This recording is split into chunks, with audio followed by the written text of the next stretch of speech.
Than a month after red tide hit the Treasure Coast, counties are now finally tallying up that damage. St. Lucie and Indian River counties are hoping to get reimbursed for the cost to clean up tens of thousands of pounds of dead fish. News Channel 5's Michelle Casada live now from Pepper Park, one of the beaches hit hard during the red tide outbreak. Michelle?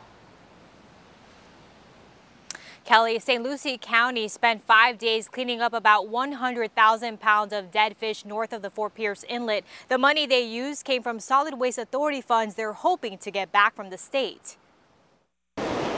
Beaches were closed for days while miles and miles of shoreline were tainted with decomposing dead fish on the Treasure Coast. The smell wasn't very good and it wasn't great for tourism, so to be able to get in there and get the beaches cleaned within 5 days was, a blessing. St. Lucie County Communications Director Eric Gill says 5 miles of beaches north of the Fort Pierce Inlet were impacted by red tide. Cleaning up 101,000 pounds of dead fish cost the county $81,885. Gill said luckily they knew early on the state's emergency order would reimburse them and reached out to their private contractor for help. We had on retainer in the event that there's a hurricane, we have major debris that needs to be cleaned up. If not, crews from Parks and Recreation would have had to be moved around, and the county says they just wouldn't have had the manpower.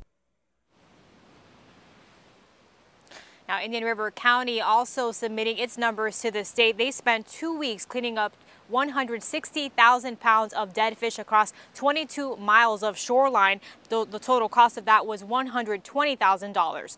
Reporting live from Pepper Park, Michelle Casada, WPTV News Channel 5.